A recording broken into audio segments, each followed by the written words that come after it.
పల్నాడు జిల్లా మాచర్ల జంట హత్యల కేసులో ఇప్పటికీ 6 వ్యక్తులను అరెస్టు చేసినట్లు డీఎస్పీ శ్రీనివాసరావు తెలిపారు. ఈ కేసులో సంబంధం ఉన్న మరొక 3 వ్యక్తులు పరారులో ఉన్నారని, త్వరలోనే వారిని కూడా అరెస్టు చేస్తామని తెలిపారు. నిందితులు పట్టుకోవడానికి అత్యాధునిక సాంకేతిక పరిజ్ఞానాన్ని ఉపయోగిస్తున్నట్లు తెలిపారు. కేసును అన్ని కోణాల్లో సమగ్ర దర్యాప్తు చేస్తున్నట్లు ఎస్పీ శ్రీనివాస్ వెల్లడించారు.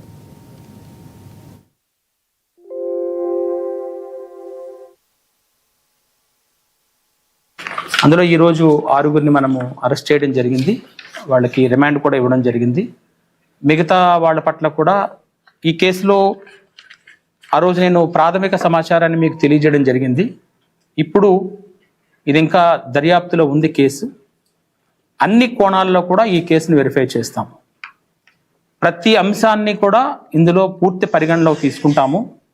ఎవరెవరు ఉన్నారు, ఎవరెవరు ప్లాన్ చేశారు, ఈ ప్లాన్ ఎక్కడెక్కడ జరిగింది, లేదు వాళ్ళ ముద్దాయిలకు ఎవరెవరు సహకరించారు, ఏ విధంగా సహకరించారు, ఈ అన్ని కోణాల్లో కూడా ఇంకా సమగ్రమైన దర్యాప్తు జరుగుతుంది, చేస్తాము ఖచ్చితంగా. ఇందులో కూడా మీరు కూడా తెలియజేసేది ఏంటంటే, మొన్న నేను కూడా మాట్లాడున్నాను, కొన్ని చెప్పున్నాను. ఈ మధ్యకాలంలో మీరు చాలావి రాసి ఉన్నారు, మీకు తెలిసిన వార్తలు బట్టి మీరు రాసి ఉన్నారు. సో దర్యాప్తులో ఉన్నప్పుడు కొంత మాతో సహకరిస్తే అది ఇంకా ప్రాపర్గా వెళ్ళే అవకాశం ఉంటుంది. సో ఇందులో కూడా అన్ని కోణాల్లో సమగ్ర దర్యాప్తు చేసి అతి త్వరలోనే ఈ కేసులో ఉన్నటువంటి మిగతా విషయాలను కూడా మీకు తెలియజేయడం జరుగుతుంది. రైట్.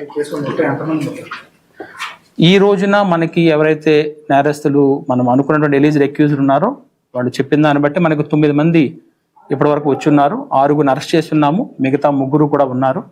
వాళ్ళ విషయంలో కూడా చర్యలు తీసుకుంటాం.